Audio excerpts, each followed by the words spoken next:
461. Naka-cross-legged si Dustin sa itaas ng Immortal End World sa kalangitan. Para siyang lumulutang sa ulap. Bigla siyang nagmulat ng mata at nagsimulang gumalaw. Sa malalakas na hakbang. Hindi nagtagal ay nakarating siya sa Land of Life and Death ng Middle Pilgrim Land. Nandito na siya dati para tulungan ang Flame Emperor na mahanap ang Reincarnate Lotus. Nagbigay ito sa kanya ng kaalaman na ang lugar na ito ay puno ng iba't ibang masasamang nilalang at hindi dapat basta-basta. Dahil si Zenith ang nagbabantay sa lugar na ito. Ang mga masasamang nilalang ay masyadong natakot na gumawa ng gulo. Gayunpaman, umalis na si Zenith ngayon. Nangangahulugan ito na kung hindi maalis ang mga masasamang nilalang na ito, magdudulot sila ng kaguluhan sa madaling panahon. Tumayo si Dustin sa labas at nakita ang lupain gamit ang kanyang espiritual na kahulugan. Tamang-tama, isang makapal at masamang aura ang kumalat sa buong lupain at halos umaamoy ito ng pagkasira at malisyosong intensyon. Pumuso si Dustin at pumasok sa loob. Sa araw, ang matinding labanan ay sumiklab sa Land of Life and Death paminsan-minsan. Kapag nangyari iyon, ang mga bundok ay guguho. At ang malaking bilang ng mga ito ay agad na masisira sa lupa. Ang shockwave bilang isang resulta nito ay magiging sapat na malakas upang lumikha ng isang bagyo sa kalangitan. Sa madaling salita, ang buong mundo ay namumula sa ganitong uri ng kaguluhan. Hindi mabilang na masasamang nilalang ang maririnig na umuungal at walang katapusang sumisigaw. Inilabas ni Dustin ang malademonyong avatar kasabay ng paghakbang niya sa loob. Pinatay ng avatar ang bawat isang masamang nilalang na kinakaharap nito. At hinayaan ang diabolic killing needle na sumipsip ng kanilang enerhiya. Ang karayom ay ginawang mas malakas sa panahon ng pakikipagsapalaran na ito. Siyempre, bukod pa sa mga masasamang nilalang na iyon, ang iba't ibang mga nilalang ng ibang lahi at ilang mga espesyal na nilalang ay naninirahan din sa lugar na ito. May simpleng tuntunin si Dustin. Hanggat hindi ito masamang nilalang, hahayaan niya ito at hindi man lang magalit. Makalipas ang 24 na oras, dumating si Dustin sa pinakamalalim na bahagi ng Land of Life and Death. Ito ay isang masukal na kagubatan. At nakilala niya ang ilang mga figure dito. Sa gitna ng kumukulong itim na ambon na tumatakip dito. Ang mga figurang ito ay nakatitig sa kanya ng may matinding titig. Tila ilang tao lang sila. Nakasuot ng mga sinaunang damit, at nagpapalabas ng pakiramdam ng mga pagbabago. Maliwanag, matagal na silang nandito. Ang figurang nakatayo sa harap ng kumpanya ay isang matandang lalaki na matangkad.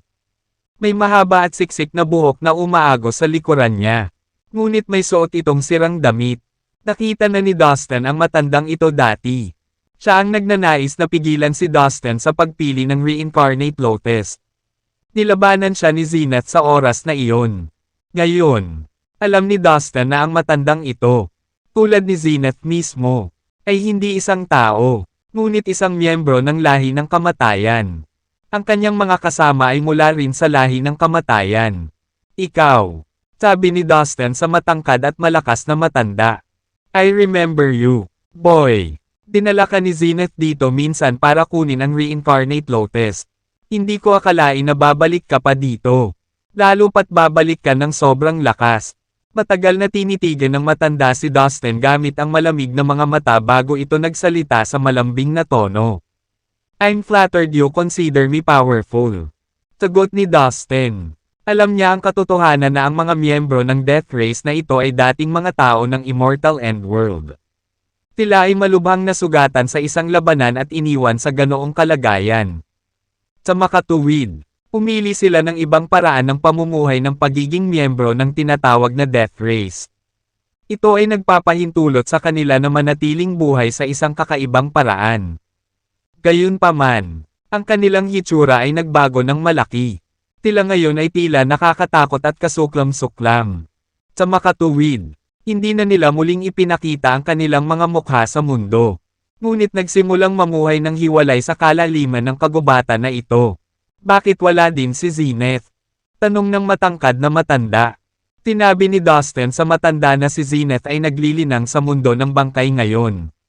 The Corpse World. Iyan ba ay isang mundo na kabilang sa lahi ng kamatayan? Ang matangkad at malakas na matanda ay tila hindi sinasadyang nasa sabik matapos marinig ang maikling salaysay ni Dustin tungkol sa mundo ng bangkay. Tama iyan. Tinasabing ang pinakamahalagang nilalang sa corpse world ay miyembro ng death race. Sagot ni Dustin. Ha! Excited na talaga akong makarinig ng ganitong lugar. Maaari mo ba kaming paalisan sa Immortal End World? Gusto rin naming bumisita sa corpse world. Tanong niya kay Dustin pagkatapos magmuni-muni. Sure. Sagot ni Dustin. Thank you, my lad. Tumingin ang matanda kay Dustin na may kakaibang magiliw na tingin sa mga mata. Dustin noon. Pinangunahan ang mga miyembro ng Death Race palabas ng Land of Life and Death at sa lalong madaling panahon. Dumating sila sa langit ng Immortal End World. Gagamitin niya ang teleportation altar sa sinaunang lungsod para palabasin sila. Ang matanda ay tila talagang nagpapasalamat. Aking anak, babalik ako sa iyo para sa labanan na iyong haharapin pagkalipas ng 2.5 taon. Pangako niya. Maraming salamat, Ginoo. Tuwang-tuwa si Dustin. Bagamat ang matandang ito ay hindi gaanong makapangyarihan kaysa kay Zenith. Isa pa rin siyang malakas na cultivator sa Immortal King Realm. Lahat ng kanyang mga kasama ay nasa Immortal Realm. Ang pagkakaroon ng makapangyarihang mga kaalyado na handang dumating at tumulong ay tiyak na magbabago sa takbo ng labanan. Matapos isagawa ang gawaing ito, muling bumalik si Dustin sa Divine Continent. Sa pagkakataong ito, ang kanyang target ay ang South Mountain. Sa partikular, direktang dumaong siya sa Buddha Mountain, nang hindi naghihintay ng anuman. Pagkatapos, lumakad siya patungo sa pangunahing lugar ng hanay na ito. Bagaman mayroong maraming uri ng mapanganib na mga hadlang sa Buddha Mountain. Nakasalukuyang lakas ni Dustin. Ang mga ito ay tila laro ng bata at madali niya itong inalagaan. Hindi niya kailangang gumawa ng anumang espesyal na bagay. Bilang master ng Immortal End World, patuloy na nagpapalabas si Dustin ng napakalakas na pressure. Kaya naman, saan man siya pumunta, naramdaman ng masasamang nilalang ang panggigipit na iyon at nagtago sila sa kaloob-looban. Sa ilang hakbang, narating ni Dustin ang gitna ng Buddha Mountains, na isang bukas at patag na damuhan. Nasa gitna mismo ng damuhan na ito ang isang higanteng puno na tila nag-uugnay sa langit at lupa. Puno ito ng kakaiba at walang katapusang sigla. At daan-daan at libo-libo ang mga sanga at dahon nito ang umuuga dito. Ang puno ay nagbibigay ng isang mapayapang Buddhist na ilaw na parang banal na liwanag ng langit.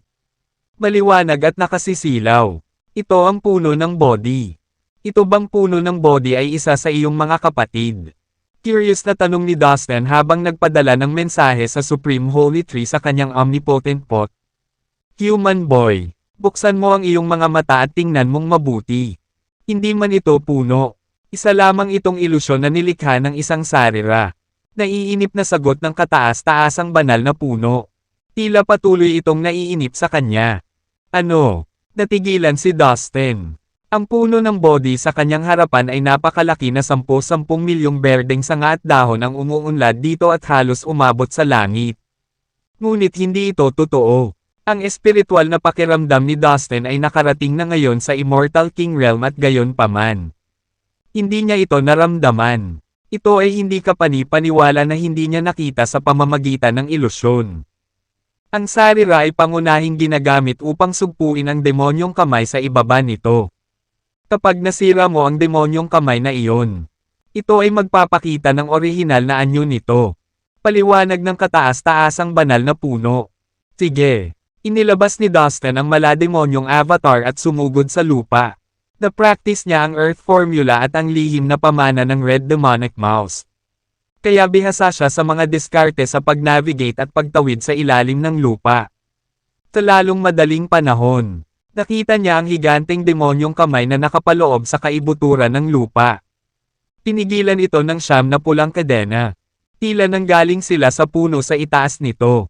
Pumunta ka sa impyerno. Walang pag-aalinlangan. Sumugod si Dustin at ang demonyong avatar para sirain ang kamay na iyon. Nakakatakot ang kapangyarihan ng demonyong kamay. Nahinuha ni Dustin na kahit na ang isang master sa premium stage ng Immortal King Realm ay maaaring hindi matalo ang Diabolic Hand. Takabutihang palad. Ito ay natatakpan ng 9 na pulang kadena na bakal. Maraming sinaunang misteryosong rune ang nakaukit sa 9 na pulang bakal na kadena, na may walang katapusang kapangyarihan. Sa sandaling gumalaw ang demonyong kamay. Nagsimulang manginig ang 9 na kadena na bakal. At sunod-sunod na tumaas ang mga pulang rune, na nagpakawala ng napakalaking kapangyarihang pumipigil sa demonyong kamay upang hawakan ang kapangyarihan nito. Pagkatapos ng matinding labanan, tuluyang napilayan ni Dustin at ng demonyong avatar ang demonyong kamay at naabsorb ang nakakatakot na kapangyarihan nito gamit ang Diabolic Killing Needle. Isang pagsabog ang umalangaw-ngaw sa buong damuhan. Nang tuluyang maalis ang demonyong kamay, nagsimulang manginig ang puno ng body sa gitna ng damuhan. Pagkatapos, sa isang whoosh, ang malaking puno ay lumiit sa isang iglap at naging sarira na napapalibutan ng maliwanag na ilaw ng Buddhist. Nang sa wakas ay ipinakita ng sarira ang tunay nitong katawan at anyo. Isang solemn na, kahanga-hanga at malakas na pag-awit ang umalangaw-ngaw sa buong mundo. Ang liwanag ng Buddha ay napakaliwanag na tinakpan nito ang langit at ang lupa. Unti-unti, lumitaw ang mga visual ng napakaraming mananampalataya at tila sila ay taos-pusong sumasamba sa Buddha. Ang mga pangitain, tulad ng isang serye ng mga gumagalaw na larawan, ay bumabalot sa sarira, na mukhang napakaganda. Si Dustin, na nag-practice din ng kasanayang makapangyarihan sa lahat ng Budista. At may ilang panimulang pag-unawa sa Budismo ay naunawaan ang nangyayari. Matapos masaksihan ang kakaibang mga pangitain, alam niya na ang sarira ay dapat na naiwan ng isang makapangyarihang monghe. Ito ang pinakamahalagang kayamanan ng mga Budista. Itong sarira ay magiging perpekto para kay Ivy at Sue. Naisip agad ni Dustin ang kanyang dalawang nobya nang makita niya ang Buddhist treasure. Parehong may crystal Buddha body sina Ivy at Sue at dahil ngayon ay nagsasanay sila ng pamamaraan ng paglilinang ng Budista. Ito ay isang magandang regalo para sa kanila. Kung nakuha nila ang sarira, tiyak na maisulong nila ang kanilang cultivation base sa mas mataas na antas. Pagkatapos, dahan-dahang lumapit si Dustin sa sarira. Boom! Si Dustin ay pinasabog sa hangin ng makapangyarihang kapangyarihan ng Buddha. Matapos mag-isip ng ilang sandali, gumawa ng ilang gesture si Dustin gamit ang kanyang mga kamay. Kaagad, isang halo ang lumitaw sa likod ng kanyang ulo. At ito ay nagningning ng isang banal na glow. Mukha siyang makapangyarihan at banal. Bang! Sa sumisikat na liwanag ng Buddha, lumitaw ang isang mataas na gintong arhat na nagniningning na may malaking awtoridad. Nakaupo siya sa batang USA na lumitaw nang wala sa oras. Mukhang relaxed at kalmado na walang pakialam sa mundo. Ito ang unang hakbang ng 18 Arhat Formula. Nakuha rin ni Dustin ang 18 Arhat Formula mula sa Buddha Mountain noon kaya naisip niyang magagamit niya ito laban sa sarira. Ito ay dahil nakuha niya ito mula sa isang maliit na mundo na nilikha ng sarira. Sa ngayon, matagumpay na na-master ni Dustin ang bawat galaw ng 18 Arhat Formula. Matapos ipakita ang Arhat, unti-unting lumapit si Dustin sa sarira. Sa pagkakataong ito, hindi siya naitaboy ng sarira at napahawak siya sa kamay ni Dustin ng walang pagtutol. Agad na naramdaman ni Dustin ang init sa buong katawan. Sa kanyang soul sea, biglang, isang nakakabinging pag-awit ang narinig. Ipinaramdam nito sa kanya na siya ay nasa gitna ng isang kaliwanagan. Sa isang sandali, naramdaman ni Dustin na ang kanyang pag-unawa sa Budismo ay tila bumuti at may kaunting pag-unlad. Ito ang bumubuhay sa reputasyon nito. Ito talaga ang pinakamataas na kayamanan ng mga Budista. Sa sobrang tuwa, iniligpit ni Dustin ng mabuti ang sarira. Well, mukhang lumakas ng husto ang demonic avatar at ang Diabolic Killing Needle. Isip ni Dustin habang nakatingin sa demonic avatar sa tabi niya. Sa nakalipas na ilang araw, ang Diabolic Killing Needle ay sumipsip ng maraming masasamang nilalang. Kasama ng mga ito, mayroong ilang partikular na malalakas na masasamang kaluluwa na naglalaman ng maraming masamang enerhiya. Bilang resulta, Ang kapangyarihan ng demonyong avatar at ang diabolic killing needle ay tumaas din ng husto. Inalis ni Dustin ang demonyong avatar at mabilis na umalis sa South Mountain. Sa sumunod na 3 araw, naglibot-libot si Dustin sa buong Immortal End Continent na hinahabol ang mga labi ng mga kaluluwa ng masasamang nilalang. Sa pangalawang pagkakataon na matagpuan niya ang anumang bakas ng napakalakas na masasamang nilalang o ang kanilang natitirang mga nasirang kaluluwa, papatayin niya agad ang mga ito. Sa isang malaking labanan noong sinaunang panahon, ang mga mandirigma sa Immortal End World ay nakipaglaban at pumatay ng malaking bilang ng mga masasamang nilalang mula sa Evil Abyss World upang ipagtanggol ang kanilang tahanan. Para sa kadahilanang ito, ang lahat ng mga patay na katawan ng mga masasamang nilalang na pinatay o pinigilan ay nakakalat sa Immortal End World. Gayunpaman, ang mga bahagi ng katawan at kaluluwa ng makapangyarihang masasamang nilalang na ito ay nagtataka pa rin sa Immortal End World.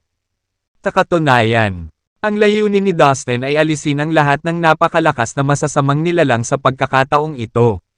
Kung hindi, ang masasamang bagay ay malaon o huli ay lilikha ng mas maraming problema.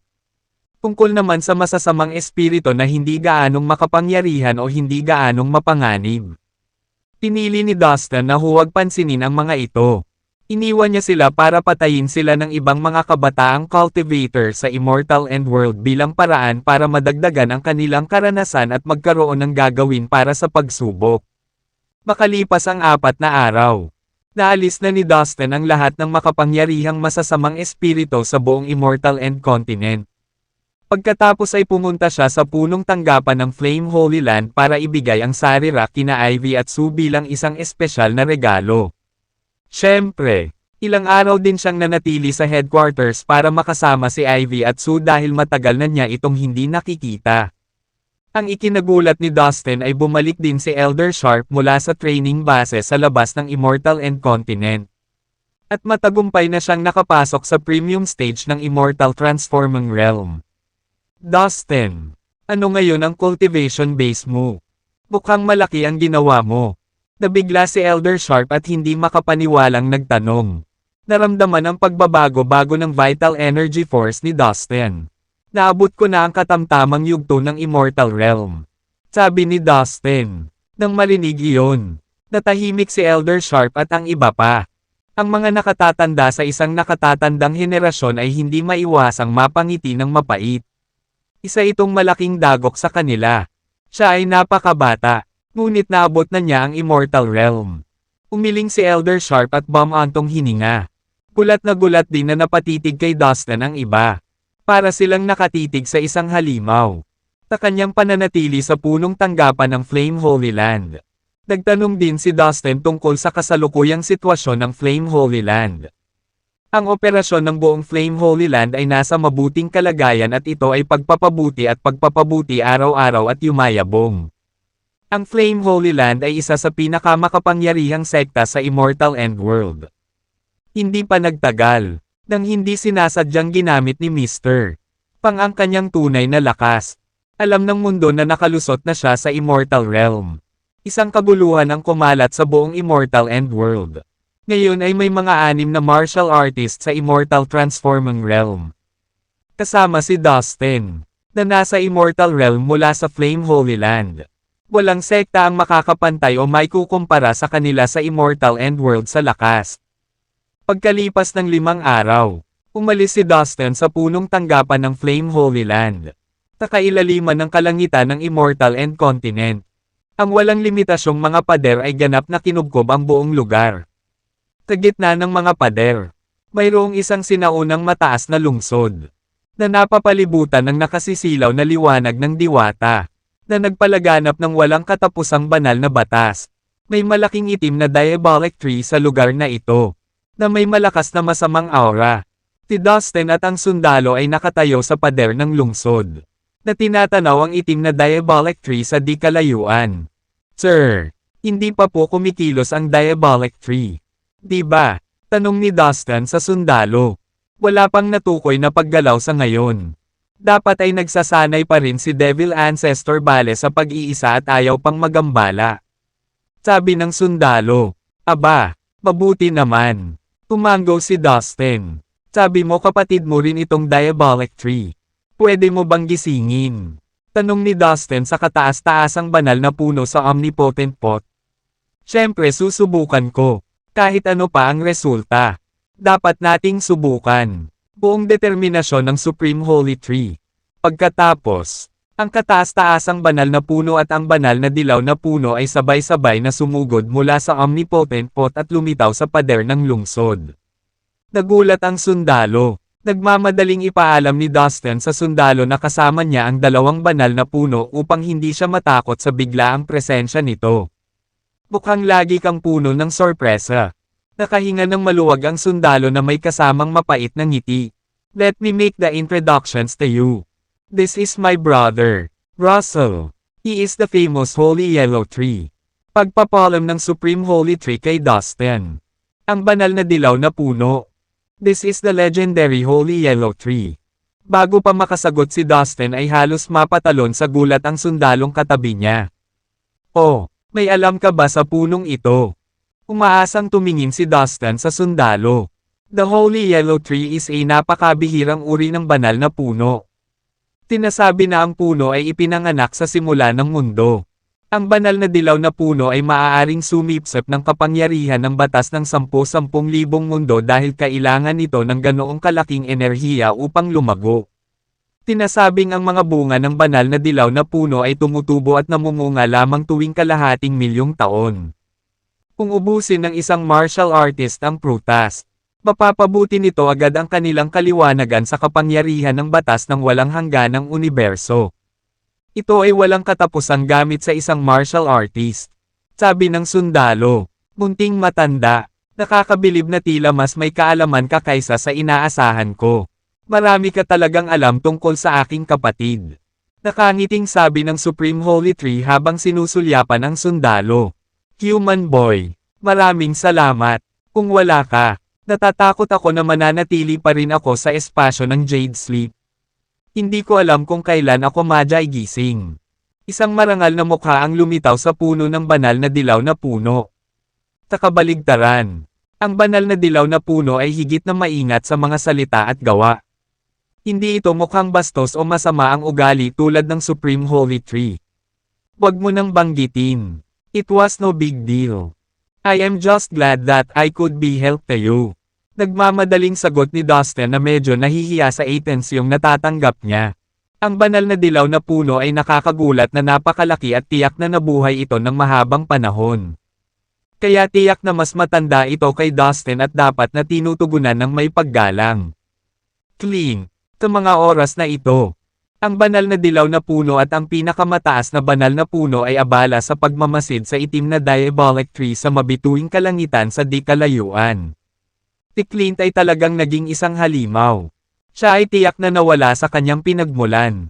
Ang isang mahusay na master ng lahi ng demonyo ay maaaring gumawa nito sa kanya. Sabi ng banal na dilaw na puno ng may pagtataka. Oo, banal na dilaw na puno. Tama ka. Ang punong ito ay talagang pinadalisay sa orihinal na masamang puno ng isang master mula sa kalaliman na lahi ng demonyo na tinatawag na Devil Ancestor Bale. Ang Devil Ancestor Bale ay tiyak na nag-iwan ng marka ng espiritual na kahulugan sa punong ito. Kung subukan ninyong gisingin ito, natatakot akong malaman agad ni Devil Ancestor Bale. Tinabi ni Dustin sa kanila ang lahat ng impormasyong nakalap niya sa ngayon. Ito rin ang pinakamalaking alalahanin ni Dustin na matagal nang bumabagabag sa kanya. Kung talagang gin-icing ng kataas-taasang banal na puno at ng banal na dilaw na puno ang punong iyon. Malamang na malalaman agad ito ni Devil Ancestor Bale. Paano kung napilitan siyang umalis sa pag-iisa at hindi sinasadyang inatake ang Immortal Endworld ng maaga? Hindi kaya isang masamang bagay iyon. Well, I see. It doesn't matter. We trees have a special language of communication that is safe. We can communication secretly within a certain range. Without raising the attention of other races. That Devil Ancestor Bale will not find out. Tungkol dito, maaari tayong magtago sa lungsod na ito at makipag-usap kay Clint ng palihim ng hindi nakakaakit ng anumang hindi kinakailangang atensyon. Ang banal na punong dilaw ay sumagot ng may kumpiyansa. Sa makatuwid, ang banal na dilaw na puno at ang pinakamataas na banal na puno ay umalis sa dingding at nakahanap ng isang maginhawang lugar upang itanim ang kanilang mga ugat sa sinaunang lungsod. Pagkatapos ang dalawang banal na puno ay gumamit ng isang espesyal na paraan ng komunikasyon ng lahi ng puno upang magpadala ng mga mensahe sa orihinal na masamang puno mula sa malayo. Siyempre, ang impormasyon ay ipinadala sa wika ng isang puno. Ang ibang mga nilalang ay hindi malalaman ang kahulugan ng impormasyon kung hindi sila pamilyar dito. Human boy, it might take some time. Kaya sana hindi ka nagmamadali. Sabi ng Supreme Holy Tree kay Dustin. It's okay. Please take your time. This is more important than anything else at this time. Tumango si Dustin. Ang orihinal na masamang puno ay nahawahan ng napakaraming masamang espiritu na nagsimula itong unti-unting magdemonyo. Hindi madaling gisingin ito, at sa makatuwid ay aabutin ito ng maraming oras. Samantala sa third demonic world ng Evil Abyss World, sa pinakamalalim na bahagi ng nakatagong kawalan, mayroong isang napakalaking, madilim, tinaunang palasyo. Ang espasyo sa paligid ng palasyo ay nababalot ng walang katapusang madilim na masamang aura. At paminsan-minsan, maririnig ang nakakatakot na masamang tawa mula sa loob nito. Sa palasyo, sa isang mababang sulok sa gilid ng palasyo ay nakaupo ang isang matandang masamang nilalang. Nakapikit ang mga mata, ang kanyang katawan ay natatakpan ng makapal na patong ng alikabok. Kaya mahirap para sa sino man na malaman kung gaano na siya katagal na nakaupo doon. Kahit na siya ay mukhang kalmado, walang pakialam sa mundo, bigla siyang nabalisa sa sandaling ito. Ano ang nangyayari? Paano ito posible? Biglang nagmulat ang masamang nilalang sa pagkalito. Nararamdaman ko na sa Immortal End World, mayroong isang tao na sumusubok na gumamit ng isang espesyal na paraan upang magpadala ng ilang impormasyon at sinusubukang makipag-ugnayan sa aking orihinal na masamang puno. Maaaring ang mababang buhay na mga nabubuhay na nilalang sa Immortal End World ay may nakahanap ng paraan at sinusubukan mong magplano laban sa aking orihinal na masamang puno. Ang masamang nilalang ay si Devil Ancestor Bale na nagdemonyo sa masamang puno. Pero base sa karanasan, alam ko na ang mga buhay na nilalang na iyon sa loob ng Immortal End World ay napakahina kaya hindi nila maaaring maimpluwensyahan ang aking orihinal na masamang puno. Well, hahayaan ko lang silang mag-aksaya ng kanilang oras. Ngunit malapit na silang maghintay. Harapin ang musika. Kapag natapos ko ang aking paglilinang, tiyak na patayin ko ang lahat sa Immortal End World na naglalakas loob na isipin na maaari nilang guluhin ako. Ang mga mata ni Devil Ancestor Bale ay kumikinang sa nakakatakot na lamig. Pagkatapos ay ipinikit niya ang kanyang mga mata at nagpatuloy sa paglilinang. Sa Immortal End World, umalis si Dustin sa sinaunang lungsod. Naglakad siya ng isang buong araw sa Immortal End Continent at Lam-Ingalinga para lang makita kung ano ang nangyayari dahil matagal na siyang hindi nakakapunta. Bilang pinuno ng kontinente, maaaring pumunta si Dustin saan man niya gusto sa loob ng maikling sandali. Ito ay napaka-maginhawa dahil maaari niyang masakop ang isang malaking distansya sa napakaikling oras. Ang mga batas ng langit at lupa sa Immortal End World ay tiyak na nagiging mas kumpleto. Ang espiritual na enerhiya na umiral sa mundong ito ay naging mas matindi kaysa dati. Ang Immortal End World ay nagiging mas angkop para sa paglilinang. Ang mga cultivator sa lugar na ito ngayon ay mas mabilis na dumaan at may higit na lakas sa pakikipaglaban. Natuwa si Dustin sa mga pagbabagong nagaganap sa Immortal End World. Sa kabuuan, ang pagbuo ng Immortal End World ay bumubuti sa lahat ng aspeto. Pagkatapos ng lahat, noong sinaunang panahon, ang Immortal End World ay isang napaka-prospered martial world at tila ito ay nagsusumikap para maabot ang nakaraan nitong kaluwalhatian. Noon, may malaking bilang ng mga master sa Immortal King Realm. Ang kabuoang lakas ay mas malakas kaysa ngayon. Sa kasamaang palad, 2.5 taon na lang ang natitira bago ang hindi maiiwasang labanan. Hindi napigilan ni Dustin na makaramdam ng pagkaapurahan at maging ang pagkabalisa anumang oras na maalala niyang personal na darating si Devil Ancestor Bale sa loob ng 2.5 taon. Dahil ang Devil Ancestor Bale ay isang makapangyarihang figure na umabot sa antas ng ninuno ng sekta sa universo. Sa ngayon, walang buhay na nilalang sa Immortal End World na maaaring tumugma sa Devil Ancestor Bale. Makalipas ang 2.5 taon. Ang pagdating ni Devil Ancestor Bale ay tiyak na magiging kapahamakan sa Immortal End World dahil hindi masyadong sigurado si Dustin na mayroon silang makakapantay sa kanyang lakas sa ganoong kaikling panahon. Anyway, I will try my best to get everyone stronger than they currently are. The stronger we get as a group, the more hope we will have. Aliw ni Dustin sa sarili. Pagkatapos, nakaupo ng mataas sa himpapawid ng Immortal End Continent. Kinalma ni Dustin ang kanyang sarili upang pagnilayan ang mga batas ng kaayusan sa mundo. Kasabay nito, paulit-ulit na pinag-aralan ni Dustin ang interpretasyon ng mga batas. Makalipas ang 12 araw, nalaman ni Dustin na mayroon siyang mas malalim na pag-unawa sa iba't ibang batas ng kaayusan sa mundo na umiral sa pagitan ng langit at lupa. Ang kanyang paggamit ng kapangyarihan ng batas ay naging mas makinang at sopistikado. Makalipas ang 12 araw, biglang narinig ni Dustin ang isang nag-aalalang boses mula kay Elder Kevin sa kanyang soul sea. May nangyaring masama. Maraming batang nilalang na ipinadala sa labas ng Immortal End World para sa mga pagsubok ang natuklasan ng napakaraming masasamang nilalang.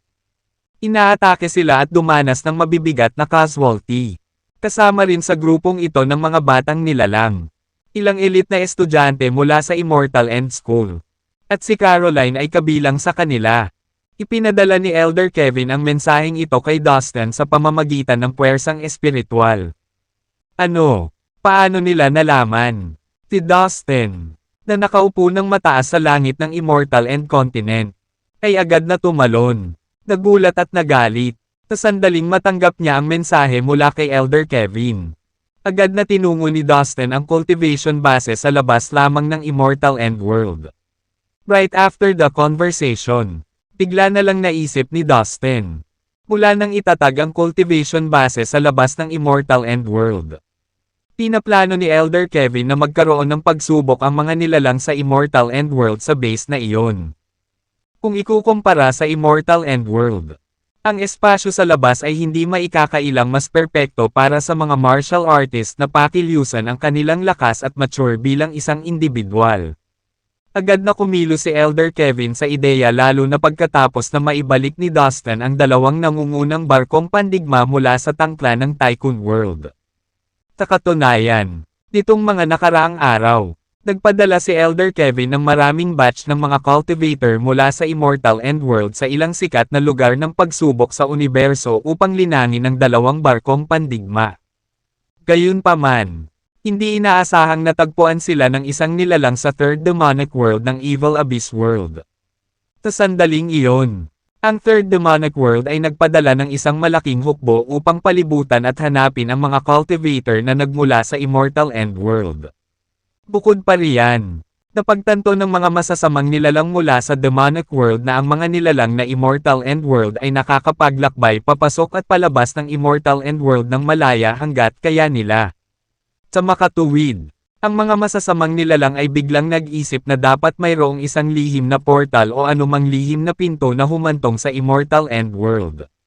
Nagtataka tungkol sa lihim na pag-access na ito. Nagpadala ang Third Demonic World ng maraming masasamang nilalang upang palibutan at siyasatin ang Immortal End World upang mahanap kung saan matatagpuan ang lihim na daanan. Hindi lamang ang Abyss Demon Race, ang Heaven Shadow Race at ang Skeleton Race ay nagpadala din ng malaking bilang ng mga tao upang palibutan ang Immortal End World. Tinubukan din nilang hanapin ang sikretong daanan na ito. Dahil dito, ang Immortal End World ay nasa ilalim na ngayon ng tatlong malalakas na puwersa. Hindi napigilan ni Dustin na mapaungol ng malakas. Sa sandaling iyon, tila minamaliit ng tatlong puwersa ang Immortal End World. Na ginagawa itong isang bagay na maaari nilang i-bully kung gusto nila. Upang ipakita ang puwersa at dominasyon. Palagi silang nagpadala ng nagbabantang malaking bilang ng mga tao sa lugar. Paano ang kapangyarihan at lakas ng puwersa ng kaaway? Tanong ni Dustin. Sa pagkakaalam namin, Ang kanilang mga puwersa ay personal na pinamumunuan ng ilang mga master sa Immortal King Realm. Sa huli ay naniniwala sila na ang pinakamakapangyarihang master sa Immortal Endworld ay nasa Immortal King Realm. Sa makatuwid, pinili lang nilang magpadala sa ang mga master sa Immortal King Realm bilang mga commander. Sagot ni Elder Kevin, "Well, I was just really worried about not having enough evil creatures to practice my martial arts with." At ngayon, nagpresente na lang sila. Walang pakialam na sabi ni Dustin. Sa katunayan, ang mga master sa Immortal King Realm ay hindi kailanman nagbigay ng banta kay Dustin. Sa ngayon, mayroon ng sapat na pisikal na lakas si Dustin para labanan ang sinumang cultivator sa Immortal King Realm gamit ang kanyang Supreme Holy Body. Gayunpaman, pagdating sa espiritual na kahulugan, si Dustin ay nasa Immortal King Realm, na nagpapahintulot sa kanya na gamitin ang bagong huwad na Supreme Spiritual Pot upang makitungo sa mga master sa Immortal King Realm. Bukod doon, si Dustin ay nasa medium stage na ng Immortal Realm in terms of vital energy force. Sa kabila ng katotohanan na hindi siya kasing galing ng cultivator sa Immortal King Realm. Hindi may kikaila na ang gap ay lubos na limitado. Higit pa rito, ang kapangyarihan ng kanyang demonyong avatar ay kapansin-pansing bumuti sa kamakailang panahon. Sa pamamagitan nito, naisip ni Dustin na kaya niyang patayin ang karamihan sa mga cultivator sa preliminary o medium stage ng Immortal King Realm. Sa kanyang kapangyarihan, magkakaroon pa rin siya ng sapat para makipaglaban kung sakaling lalabanan niya ang isang cultivator sa premium stage ng Immortal King Realm. Ano pa ang hinihintay natin? Tara, sir, patayin na natin silang lahat. Ipaalam sa mga clown na ito na hinding-hindi nila dapat pakialaman ang Immortal Endworld. Angle ni Dustin. Haha, bilangin mo ako. Postahan ako na ang mga masasamang nilalang na ito ay pumunta lamang sa Immortal Endworld para magpakitang gilas. Hindi natin hahayaang mangyari iyon nang hindi sila binibigyan ng tamang pagtanggap. Isang boses mula sa isang sundalo ang biglang umalangaw-ngaw. Gawin natin. Biglang nagsalita si Elder Kevin. Tuwang-tuwa sa laban. Dati, siya lang ang mandirigma sa Immortal King Realm na nananatili sa training base sa labas ng Immortal Endworld. Doon, napakaraming kalaban niya sa Immortal King Realm na hindi niya nagawang talunin. Kahit na gusto niya, gayunpaman, tumaas ang kanilang espiritu dahil ngayon. Nasa tabi na niya si Dustin at ang sundalo. Sa mga nilalang na nasa training base na ito, malaya kayong makakapili, ang mga gustong lumaban, nang walang pag-aalinlangan. Sumama sa amin. Anunsyo ni Elder Kevin pagkatapos pag-isipan ito ng ilang sandali. Well, sa aking opinyon, ito ay isang magandang bagay na hayaan silang matikman ang pakikipaglaban sa mga masasamang nilalang. Upang sila ay maging handa sa susunod na 2.5 taon ng kanilang buhay.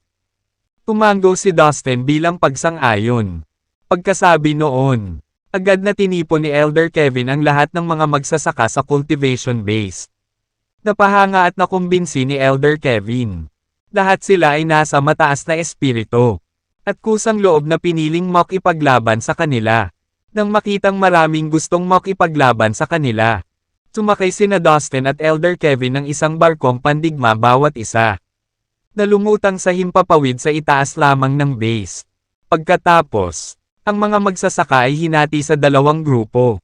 At sumakay sa 2 barkong pandigma ayon sa pagkakasunod-sunod. Bush! Ang 2 barkong pandigma ay nanginig at naglaho mula sa itaas ng base. Hindi nagtagal ay ligtas na nakarating ang 2 barkong pandigma sa mabituing kalangitan sa palibot ng Immortal Endworld. Doon, nakita nila ang mga puwersa ng skeleton race kasama ang kanilang mga espesyal na barkong pandigma na lumulutang ng mataas sa langit.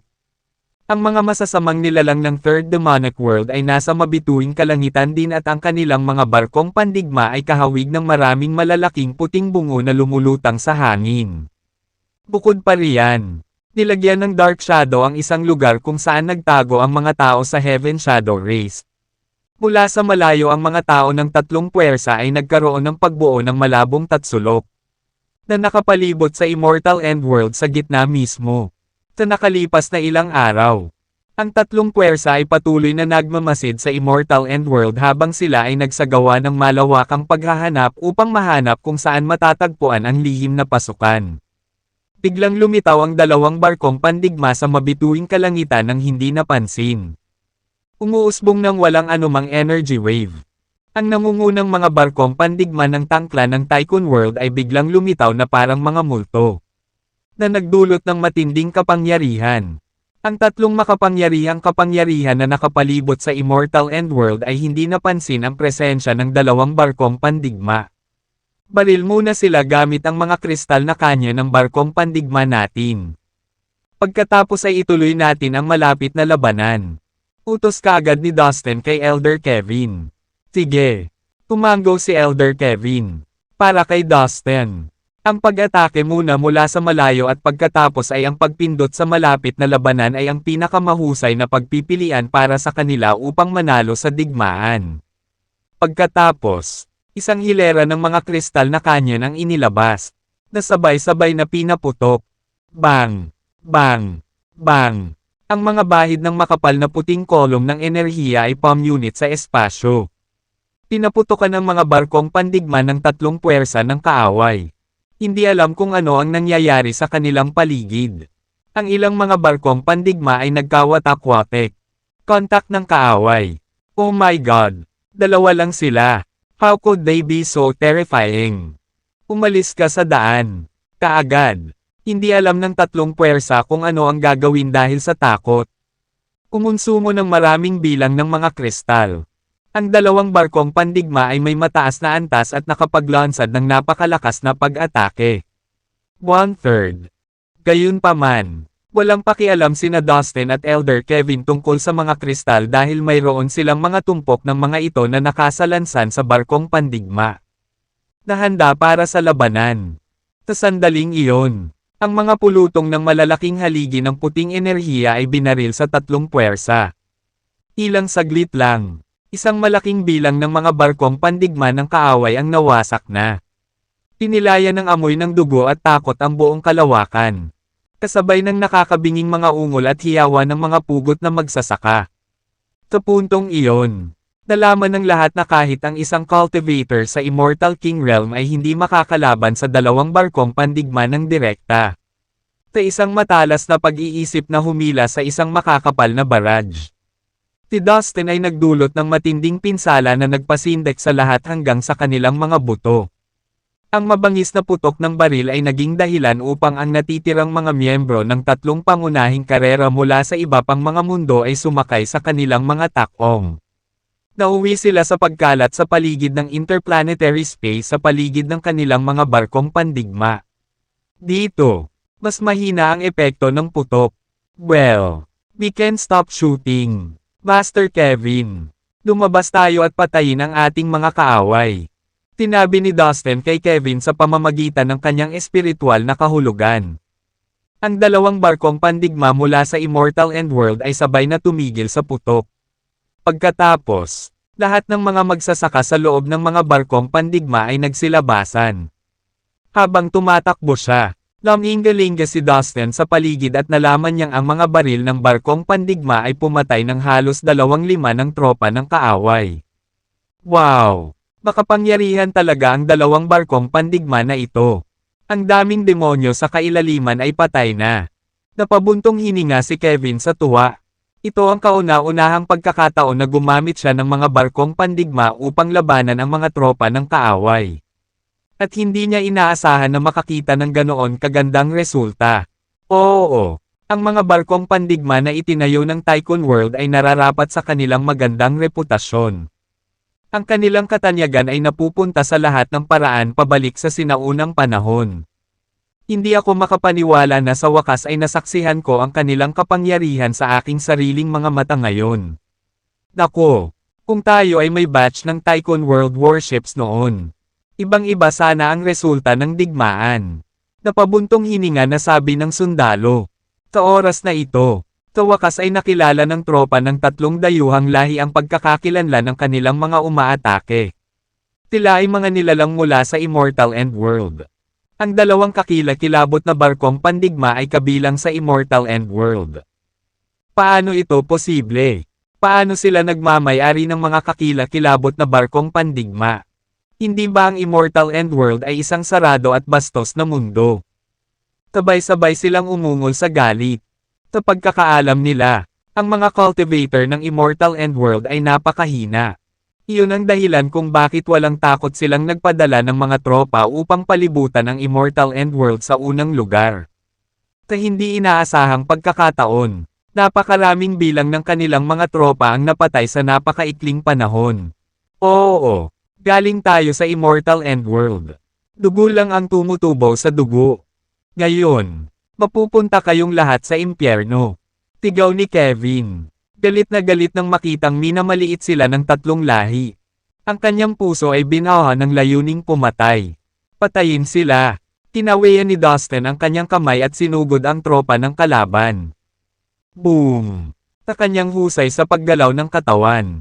Nagpakita siya sa harap ng isang grupo ng mga demonyo sa kailaliman sa isang kisap mata. Halika, patayin natin itong hamak na nilalang mula sa Immortal Endworld. Hindi nabigla sa bilis ng kidlat ni Dustin. Ang 12-dosenang matangkad at mukhang mabangis na mga demonyo sa kailaliman ay tumakbo patungo kay Dustin. Mamatay! Angal ni Dustin. Gamit ang kanyang kamay, naglabas siya ng 5 linya ng 5-element sword ores, na lahat ay iba't ibang kulay at ngayon ay 10,000 talampakan ang haba. Ang mga linyang ito ay nagtagpo upang bumuo ng isang hanay ng espada. Ang 5-element sword ores ay umungal na parang 5 dragon. Kahit saan sila dumaan, gumuho ang langit. Umalangaw-ngaw sa buong lugar ang dagandong at kalampag ng labanan. Sa isang iglap, naputol ang 12-dosenang katawan ng mga demonyo sa kailaliman. Ang demonyong avatar ni Dustin, na malapit na sumusunod sa likuran ni Dustin, ay hinihigop ang lahat ng laman at dugong diwa ng mga demonyo sa kailaliman na may diabolic killing needle sa kamay nito. Kamakailan, si Dustin ay gumugol ng ilang araw sa silid ng oras sa loob ng malaking palayok mula sa Greystone City sa Triangle Zone. Ang oras sa silid na iyon ay lumipas ng mas mabilis kaysa sa labas ng mundo. Kaya siya, sa katunayan, ay gumugol ng higit sa 30 taon sa silid na iyon upang maunawaan ang mga batas ng mundo. Nag-aral din siya ng interpretasyon ng mga batas. Ngayon, ang pangunawa ni Dustin sa kapangyarihan ng batas ay nalampasan na ng mga magsasaka na kapareho niya. Ang 5 Elements Dominant Swordsmanship ay talagang isang malakas na sword skill na pinagsama ang swordsmanship at low power. Kung mas malalim ang pagkaunawa ni Dustin sa mga panuntunan ng 5 elemento, mas magiging malakas ang kanyang 5 Elements Dominant Swordsmanship. Higit pa rito, naabot na ni Dustin ang katamtamang yugto ng Immortal Realm. Sa mga tuntunin ng kalidad ng Vital Energy Force. Kahit ang mga cultivator sa premium stage ng Immortal Realm ay hindi makakapantay sa kanya. Ngayon, isang master lamang sa Immortal King Realm ang makakapagtanggol laban sa kanyang 5 Elements Dominant Swordsmanship. Sa katunayan, ang iba pang kasanayan sa martial arts na isinagawa ni Dustin gaya ng Dragon Formula. Ang minanang lihim na kasanayan ng pulang demonyong daga. Ang minanang lihim na kasanayan ng 3-legged Golden Crow. At ang Infernal Scripture ay dumarami rin at mas malakas sa patuloy na pagpapabuti ng kanyang vital energy. Patayin. Ang iba pang mga miyembro ng Immortal Endworld ay naninangil sa 3 lahi ng kaaway.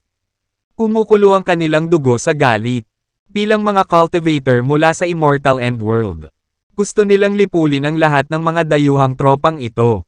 Kinuha ni Dustin ang Pot of Chaos, na mabilis na lumaki sa napakalaking sukat. Saan man nahawak iyon ni Dustin, ang mga tropa ng kaaway ay dinurog. Kasabay nito, isang dagat ng gintong apoy ang kumalat sa katawan ni Dustin. Sa dagat ng apoy, 7 malalaking gintong liwanag na bola ang nagngangalit na parang 7 araw. Pagkatapos, inilabas ni Dustin ang Fire Stella. Tagininto ang ningning at mainit na alon. Ang Fire Stella ay lumipad sa kalangitan. Saan man ito magpunta, tinunog nito ang mga tropa ng kaaway, na naging dahilan upang mapaungol sila sa sakit. Gamit ang kanyang pisikal na lakas at lahat ng uri ng mahusay na mga lihim na kasanayan na siya ay nag-practice noon. Pinatay ni Dustin ang isang malaking bilang ng mga tropa ng kaaway. Ito ay isang maningning na pagpapakita ng kapangyarihan. Naging isang purong killing machine. Wala siyang iniwang nakaligtas sa kanyang kalagayan. Anumang Abyss Demon na nasa o mas mababa sa 5th Evil Energy Realm ay agad niyang pinatay. Ang lakas ng isang Abyss Demon sa 5th Evil Energy Realm ay katumbas ng isang Human Cultivator sa Immortal Realm. Habang ang lakas ng isang Abyss Demon sa 6th Evil Energy Realm ay katumbas ng isang Human Cultivator sa Immortal King Kaharian. Lalong lumakas si Dustin. Hindi makapaniwala si Kevin at ang sundalo kung gaano kabilis at kadaling pinapatay ni Dustin ang mga tropa ng kalaban. Napansin din ng iba pang cultivator mula sa Immortal Endworld ang pagganap ni Dustin at nalaglag ang kanilang mga panga sa gulat. Napakakapangyarihan ni Dustin. Nahigitin na niya ang mga kasamahan niya. Para siyang Diyos ng digmaan sa langit. Karamihan sa mga kabataang cultivator mula sa Immortal Endworld ay narinig na ang lahat tungkol kay Dustin. Ngunit sa sandaling ito, nang makitang nakikipaglaban si Dustin sa harap ng kanilang mga mata, tila ay natulala. Halimbawa, si Henry, na mula sa J-Clan sa East Mainland ng Divine Continent, ay ganap na natigilan. Sa nakalipas na ilang buwan, inilaan niya ang kanyang sarili sa paglilinang sa labas ng Immortal Endworld. Ngayon, pumunta siya dito para makipaglaban. Tulad ni Henry, ilang piling alagad ng 3 banal na lupain at 3 kilalang angkan mula sa silangang mainland ang dumating dito matapos magtanim ng mahabang panahon. Ngunit hindi nila maiwasang huminto sa kalagitnaan ng labanan upang panoorin ang walang talo na kapangyarihang panlaban ni Dustin na may masalimuot na ekspresyon sa kanilang mga mata. Patayin! Muling umungol si Dustin. Napailing silang lahat sa kawalan ng ulirat. Ang kanyang dagandong ay muling pumukaw sa kanilang espiritu ng pakikipaglaban. Na naging determinado silang patayin ang kanilang mga kaaway. Siya ang master ng Immortal Endworld. Dustin, patayin mo na siya. Oo, nakilala ko rin siya. Siguradong si Dustin iyon. Ang hawak ng kanyang avatar ay isa sa 3 mina ng kayamanan ng ating mundo. Ang Diabolic Killing Needle. Magtulungan tayo para mabawi ito. Ang nakakatakot na kapangyarihan sa pakikipaglaban ni Dustin ay nakakuha ng atensyon ng ilan sa mga master ng 3 dayuhang lahi. Sinisingil nila si Dustin ng malakas na sigaw. Sa isang iglap, 3 masasamang nilalang ng 6th Evil Energy Realm ang sumulpot sa unahan at hinarangan ang daan ni Dustin. Dustin, mabulok sa impyerno. Nagulat man ang 3 Devil Master sa kapangyarihan ni Dustin. Hindi nila akalain na karapat dapat itong kalaban. Pagkatapos ng lahat, ang isang masamang nilalang ng 6th Evil Energy Realm ay kasing lakas ng isang master ng Immortal King Realm sa Immortal Endworld.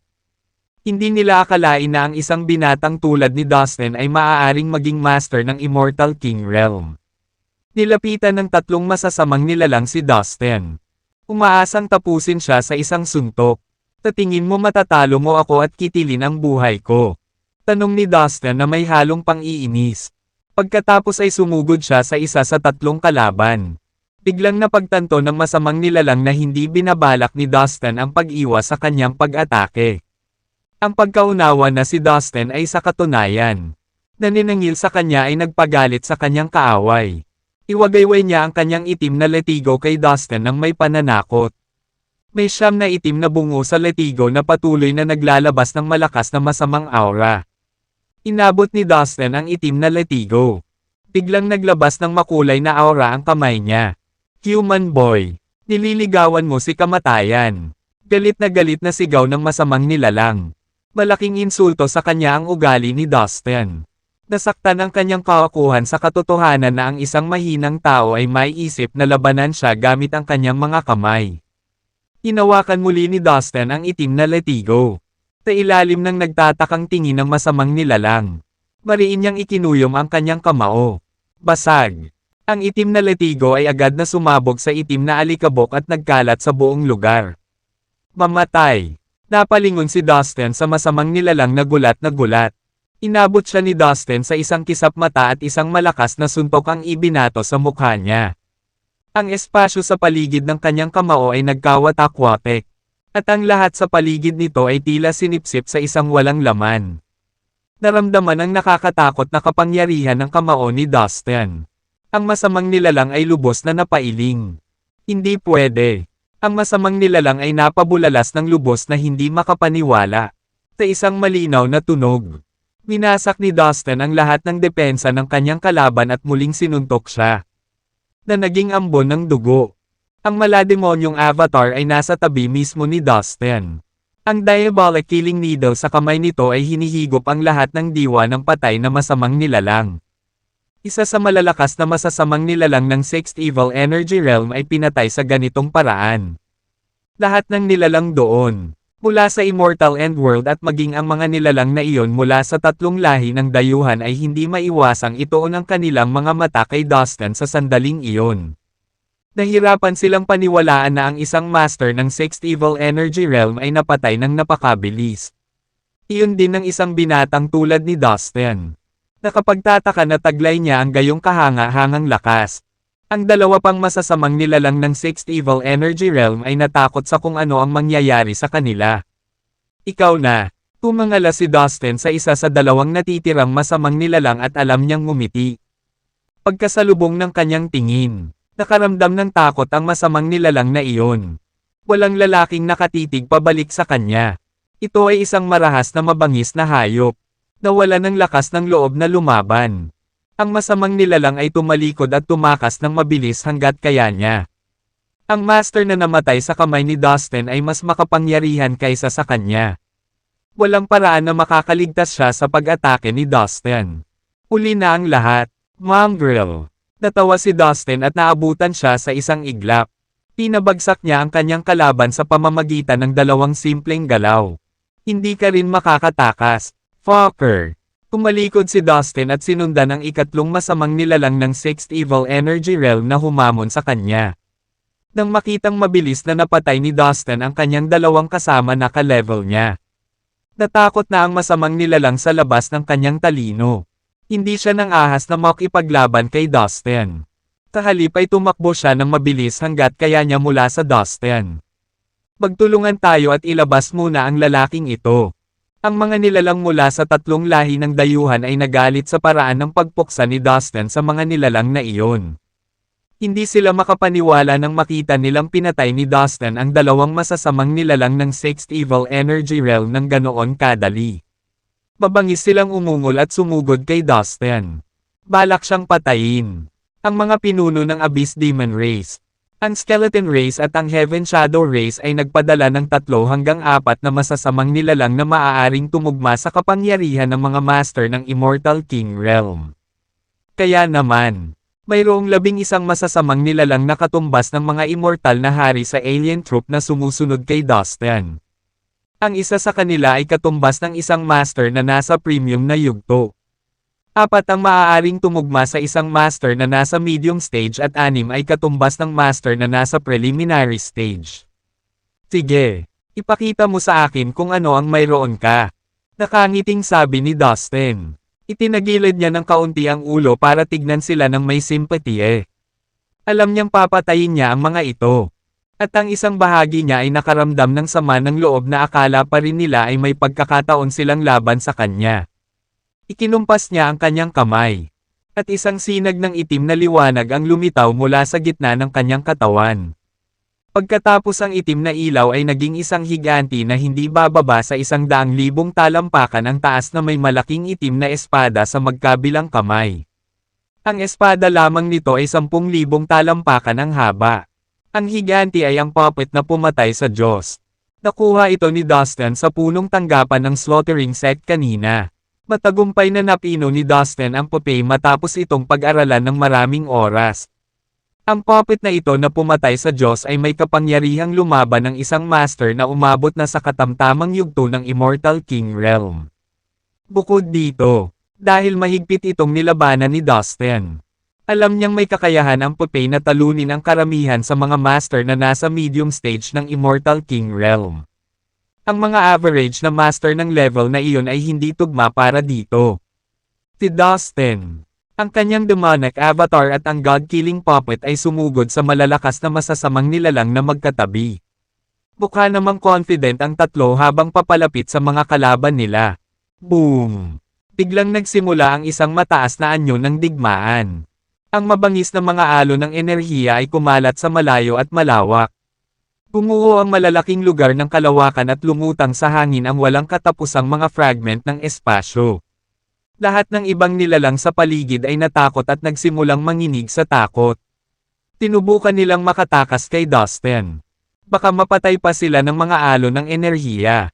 Dustin, tulungan ka rin namin. Si Kevin at ang sundalo ay sumugod sa Dustin upang makipaglaban sa tabi niya.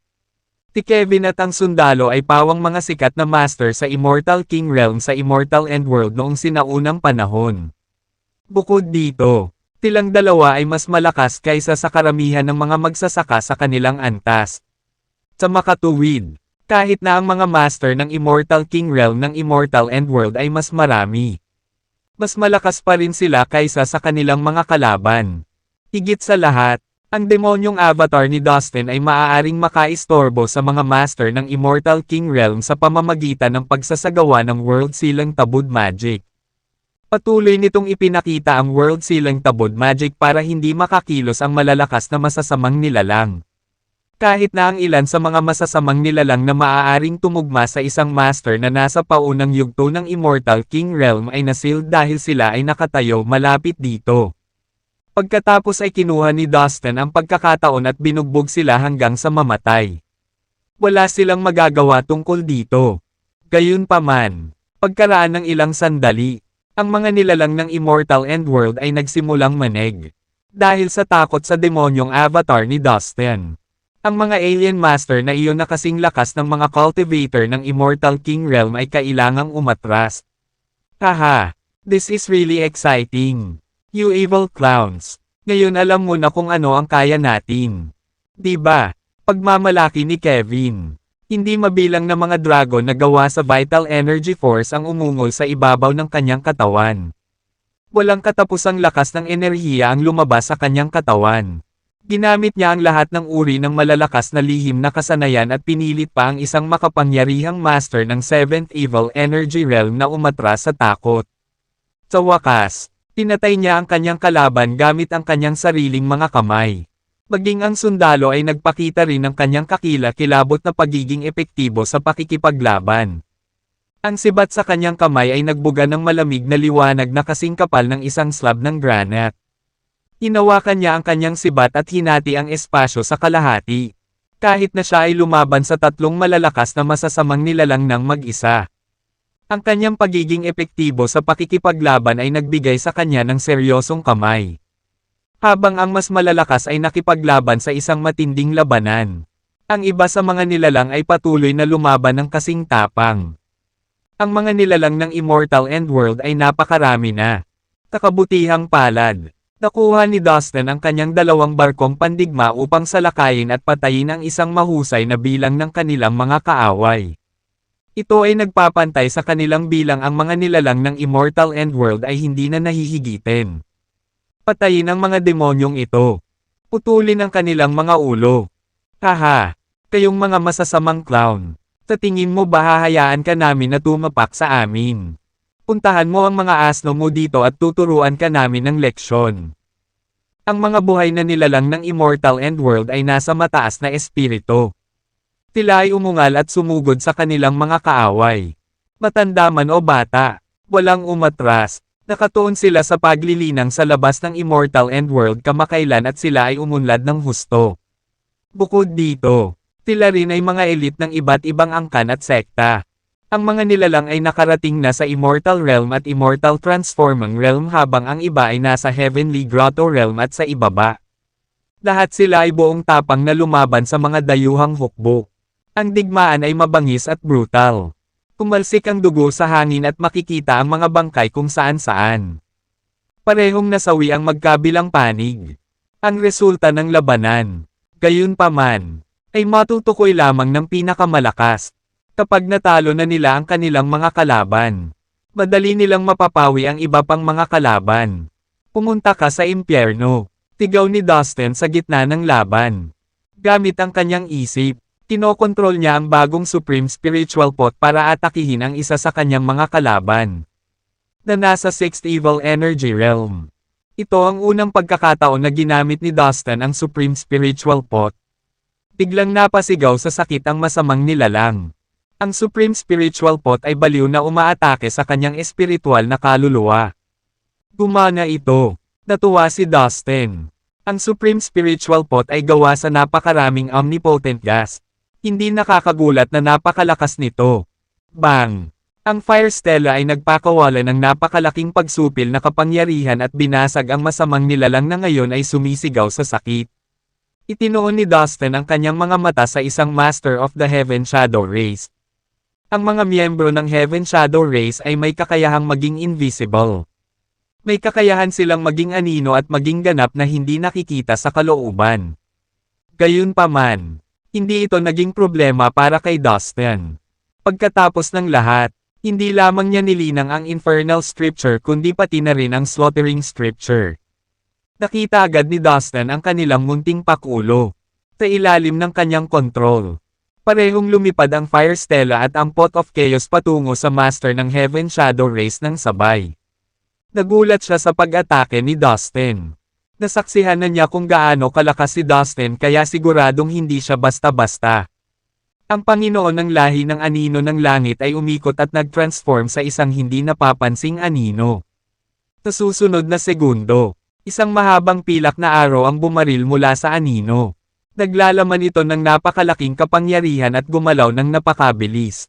Bang! Matagumpay na napigilan ng Silver Arrow ang Fire Stella at ang Pot of Chaos mula sa pag-atake sa anino. Ilang palaso pa ang lumabas sa anino. Tinusok nila ang langit at dumating sa Dustin. Sunod-sunod na sinuntok ni Dustin ang mga palaso. Nabalot ng napakalaking pagsabog ang kalangitan. Nabigla si Dustin sa lakas niya.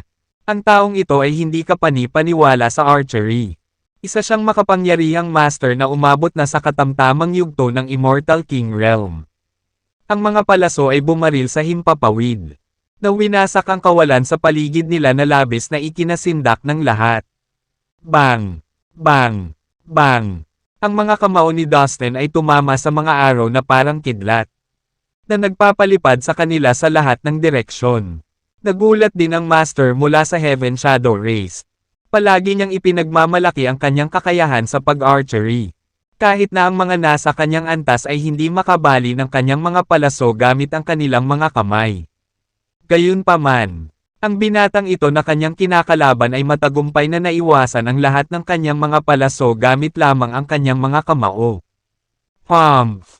Iyan ang ilang magagandang kasanayan sa pag-archery na nakuha mo doon. Hindi pa rin ako mapipigilan na patayin ka. Hindi na niya maramdaman ang kanyang mga braso mula sa pagtama ng lahat ng palaso na iyon. Gayunpaman, sa halip na umatras, si Dustin ay nagngangalit ng kanyang mga ngipin at sumugod sa kanyang kalaban sa pinakamabilis na kanyang makakaya.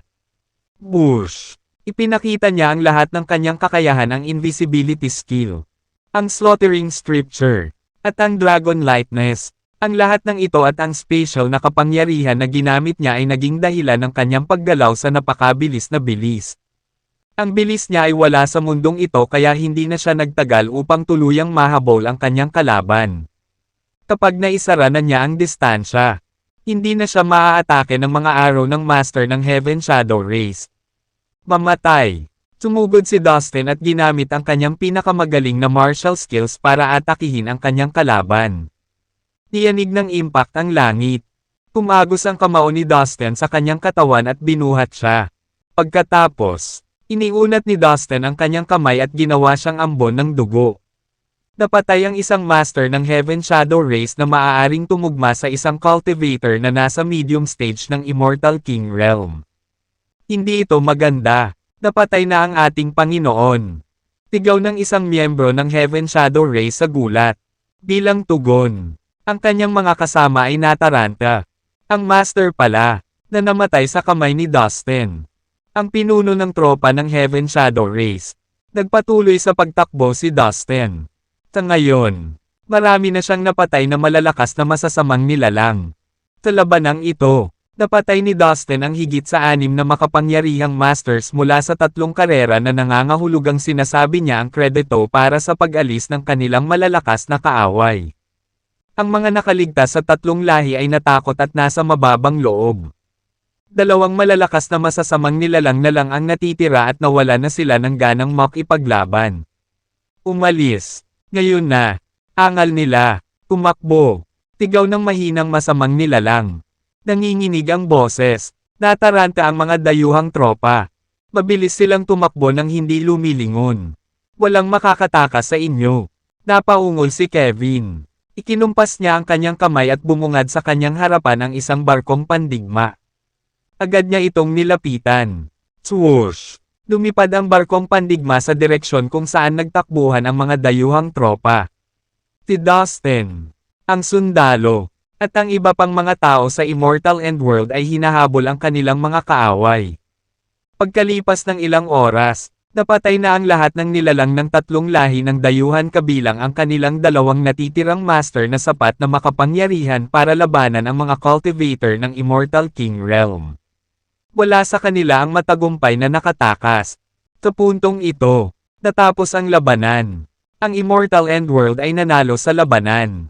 Haha, napakagandang araw. Ito na siguro ang pinakamasayang araw sa buhay ko. Hindi ako makapaniwala na napatay ko ang 12-dosenang mga masasamang nilalang na iyon. So ano, nakapatay ako ng kahit 100. Simula ngayon, wala nang magmamaliit sa atin. Ang mga nilalang ng Immortal Endworld ay buong pagmamalaki na tumingin sa larangan ng digmaan. Nanalo sila at ang matamis na tagumpay ay kanila. Ang ilan ay tumatawa. Ang ilan ay umiiyak. Ang ilan ay sumasayaw. Samantala, ang mga matatandang magsasaka ay lumuhad at tumingin sa langit na parang nananalangin sa mga ninuno ng Immortal Endworld. Luha ng kagalakan na umaagos sa kanilang mga mukha. Sa loob ng maraming taon, ang mga nilalang sa Immortal Endworld ay nanirahan sa mga anino ng masasamang nilalang sa labas ng kanilang mundo. Ngayon, hindi na nila kailangang magdusa dahil ngayon ay naalis na nila ang mga mananakop. Ang tagumpay na ito ay nagpalakas ng kanilang moral at ginawa silang mas tiwala sa kanilang sarili at sa kanilang mga kakayahan. Elder Kevin, saang lugar napunta ang mga cultivator na nagpunta para sa mga pagsubok mula sa Immortal Endworld? Tanong ni Dustin kay Elder Kevin matapos lipulin ang mga puwersa ng kaaway. Ang kaligtasan ng mga magsasaka ang higit na inaalala ni Dustin. Sa pagkakataong ito, nagpadala ang Immortal End School ng malaking bilang ng mga outstanding na estudyante upang makilahok sa pagsasanay at mga pagsubok sa labas ng Immortal Endworld. Bilang isa sa pinakamahuhusay na estudyante ng Immortal End School, kasama rin si Caroline sa team. At ngayon, ang Third Demonic World ay nagpadala ng maraming masasamang nilalang upang tugisin ang mga mandirigma na nagkakaroon ng mga pagsubok sa labas ng Immortal Endworld. Alam ni Dustin na ang kabuoang lakas ng mga nilalang sa Immortal Endworld ay bumuti ng malaki dahil sa mahigpit na cultivation training na kanilang sinalihan. Gayunpaman, kung ikukumpara sa mga masasamang nilalang mula sa Third Demonic World, sila ay maituturing na mas mababa. Kung ang mga cultivator na nagsasanay at nagkakaroon ng mga pagsubok sa labas ng Immortal Endworld ay matagpuan ng masasamang nilalang, sila ay nasa matinding panganib. Kaya labis na nag-aalala si Dustin sa kanilang kaligtasan. Nagpunta sila sa isang lugar na tinatawag na Ancient Celestial World of the Immortal Realm para sa mga pagsubok. Ayon sa alamat, matagal na ang nakalipas. Ang sinaunang Celestial World ay dating isang maunlad na dakilang mundo. Gayunpaman, nang maglaon, ito ay nawasak at naging mga guho. Sa hindi malamang dahilan, kahit na ang sinaunang Celestial World ay inabandona. Ito ay naging isang maunlad na mundo ng paglilinang noon at kaya naisip namin na magagamit pa rin namin ito sa aming kalamangan. Ang mundo ay puno pa rin ng siksik na espiritual na enerhiya at maraming mga labi. Ang mga magsasaka ay kadalasang nakakakuha at nakakapagmana ng maraming mga treasured na bagay na makakatulong para sa kanilang paglilinang bilang mga martial artist. Sa makatuwid, Ang mga kabataang nilalang mula sa iba't ibang kaharian ay madalas na pumupunta sa sinaunang Celestial World para sa kanilang mga pagsubok dahil sa mayabong na training ground nito. Tugot ni Elder Kevin ng detalyado. Kaya sila ay nagsasanay sa sinaunang Celestial World. I'll head there right now without wasting any more time. Hindi na makapaghintay si Dustin. I had given them another warship. Ang tatlong barkong pandigma ng Tycoon World ay dapat na mapansin ang isa't isa sa loob ng isang tiyak na hanay. Kaya hindi ka dapat mahihirapang subaybayan ang mga ito. Sabi ni Elder Kevin. Tama. Kaya mas magiging madali para sa akin na mahanap sila kaysa gumugol ng mahalagang oras sa pagsisikap na tuklasin ang eksaktong kinaroroonan nila. Tuwang-tuwa si Dustin. Ang tatlong barkong pandigma ng tangkla ng Tycoon World ay may napakalakas na pakiramdam ng pangunawa. Sa loob ng isang tiyak na saklaw, madali nilang ma-perceive ang existence ng isa't isa. How about we go together? Maaaring kailanganin mo ng higit pang pampalakas, sabi ni Elder Kevin. Sa palagay ko ay hindi iyon kailangan. Tsaka sa kakalaban lang natin. Napakarami na nating napatay na masasamang nilalang. Kung kumalat ang balita at magalit ang mga pinuno ng tatlong masasamang lahi, baka mas marami pang kaaway ang ipadala dito. Kaya kailangan mong manatili sa likod upang ikaw ay magbantay kung sakaling atakihin muli ang Immortal End World. Huwag kang mag-alala, kaya ko nang mag-isa ang sitwasyon. Tugot ni Dustin pagkatapos mag-isip ng ilang sandali. Nang marinig ang mga salita ni Dustin, kinailangan ni Elder Kevin na isuko ang ideyang samahan siya. Dahil malaki ang kahulugan ng sinabi ni Dustin at malamang na mangyari ito. Sumakay si Dustin sa barkong pandigma at nagpaalam sa lahat. Ang barkong pandigma ay naging daloy ng liwanag at lumipad patungo sa mabituing kalangitan sa di kalayuan. Nawala sa isang iglap. Ang mabituing kalangitan ay muling nag-iisa at malungkot na parang walang dumaan dito. Kinokontrol ni Dustin ang barkong pandigma at pinakilos ito sa bilis ng liwanag. Ang barkong pandigma ay umuusad ng napakabilis sa ilalim ng mabituing kalangitan. Na tila isang maliit na bahid ng liwanag. Makalipas ang isang dosenang araw. The ancient celestial world seems right over there. Caroline, wait for me.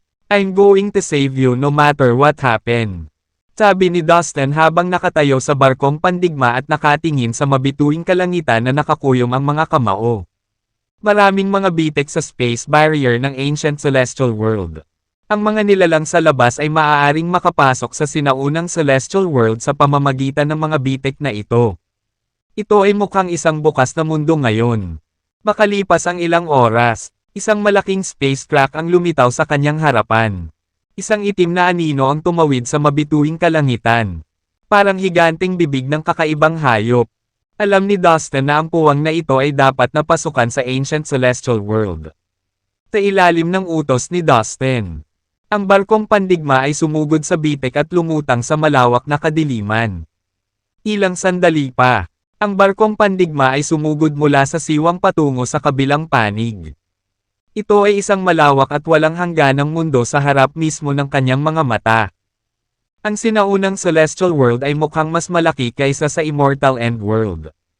Talagang karapat dapat itong tawaging isang maunlad na lugar ng paglilinang noong sinaunang panahon. Nakatayo sa barkong pandigma, pinagmamasdan ni Dustin ang mundo na napakaganda at inabandona. Na may ganoong bagay, isang malawak na kalawakan ng lupain. Well, mukhang marami talagang nilalang mula sa iba't ibang mundo ang pumupunta dito para sa mga pagsubok. Gamit ang kanyang espiritual na kahulugan. Hindi nagtagal ay natagpuan ni Dustin ang maraming bakas ng buhay na nilalang. Hinimok ni Dustin ang barkong pandigma at mabilis na sumulong sa ancient celestial world. Sinusubukang hanapin ang kinaroroonan ng mga batang magsasaka mula sa immortal end world na lumahok sa mga pagsubok. Ngunit ang sinaunang celestial world ay ilang beses na mas malaki kaysa sa immortal end world at nangangailangan ng isang malawak na lupain upang masakop. Kaya kinailangan ni Dustin na patuloy na maghanap. Ang mga nilalang na iyon ay miyembro ng lahi ng demonyo sa kailaliman. Makalipas ang isang araw, nagulat si Dustin nang makita ang isang maliit na grupo ng mga masasamang nilalang ng lahi ng demonyo sa kailaliman. Kaya naman, sumugod si Dustin nang walang sinasabi at pinigilan ang pangkat ng masasamang nilalang. How dare you be so bold? Human boy, saan ka nang galing? Kami ang Abyss Demon Race mula sa Third Demonic World of the Evil Abyss World. Bakit mo kami pinipigilan? Ang pinuno ng grupo, na nasa Fourth Evil Energy Realm lamang, ay sumigaw kay Dustin. May mga buhay na nilalang mula sa iba't ibang mundo sa Ancient Celestial World. Kaya medyo komplikado ang sitwasyon at ang mga masasamang nilalang ay nasa mataas na alerto. Ako ay mula sa Immortal End World at kanina pa kita hinahanap. Ngumisi si Dustin at dumiretso sa kanila. Galing ka sa Immortal End World. Attack! Don't waste time. Ibaba mo siya. Ang pinuno ng mga masasamang nilalang na ito ay natigilan saglit. Pagkatapos ay nag-react siya. Galit na ikinakaway ang kanyang mga kamay habang nag-uutaw sa kanyang mga tauhan. Biglang sumugod ang ilang masasamang nilalang patungo kay Dustin. Pasimpleng itinaas ni Dustin ang palad niya at parang langgam ang mga masasamang nilalang. Kaya niyang pumatay ng masamang nilalang sa isang sampal. Anong nangyari? Pinatay niya lang ba ang lahat ng mga nilalang na iyon ng sabay-sabay? Nagulat lahat ang iba pang masasamang nilalang. Medyo kakaiba ang batang ito. Sabay-sabay natin siyang labanan. Imbes na isa-isang habulin. Ang pinuno ng masasamang nilalang ay umungal at sumugod kay Dustin. Ikinaway ni Dustin ang kanyang kamay at 5 sword aura na may iba't ibang kulay. Na 10,000 talampakan ang haba. Nabumuhos habang inilalabas nila ang napakalakas na 5-element sword aura. Puff! Ang lahat ng masasamang nilalang sa paligid kung saan dumaan ang aura ng espada ay sumabog sa isang ulap ng dugo. Lumabas na ang demonyong avatar. Nakatayo sa tabi ni Dustin at kinuha ang diabolic killing needle. Pagkatapos ay sumugod siya at hinigop ang lahat ng esensya ng kanilang laman at dugo. Sa oras na ito, mayroon na lamang isang masamang nilalang na natitira.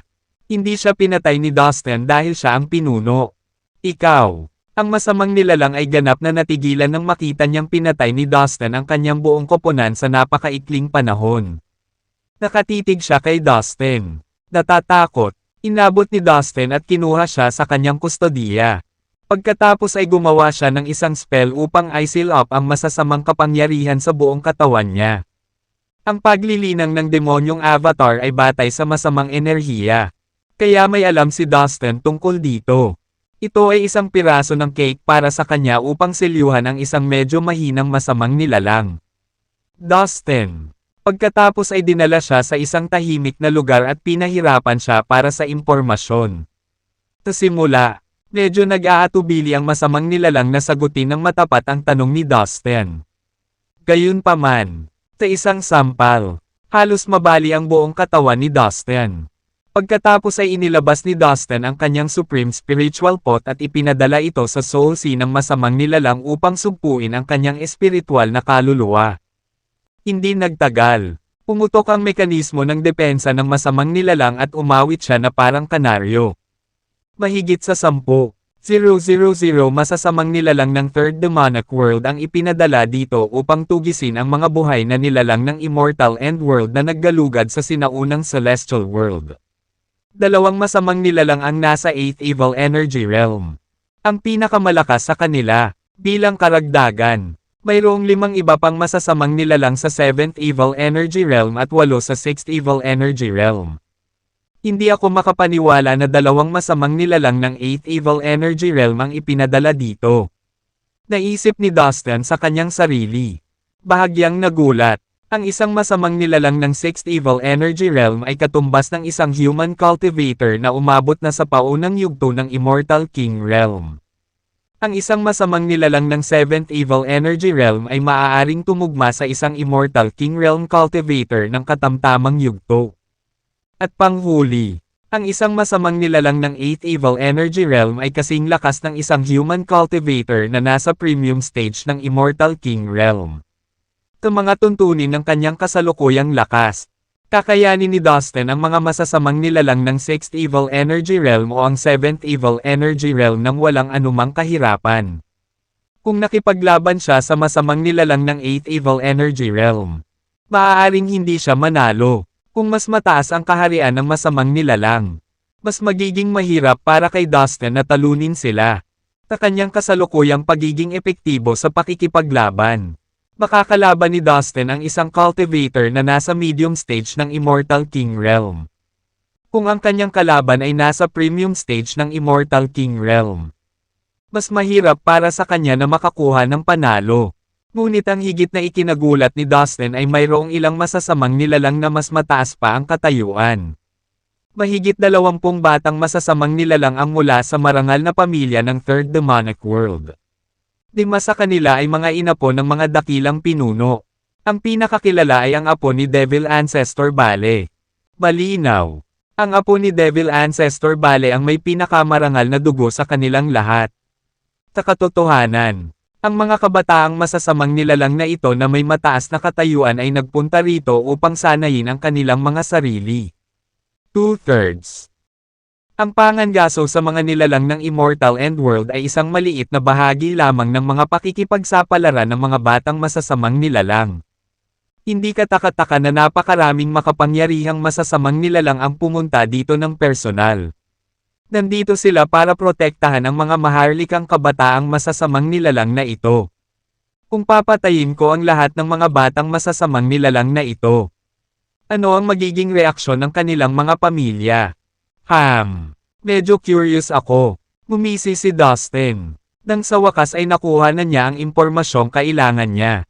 Walang awang niyang sinimulan ang paghampas sa masamang nilalang hanggang sa ang nilalang ay nasa bingit ng kamatayan.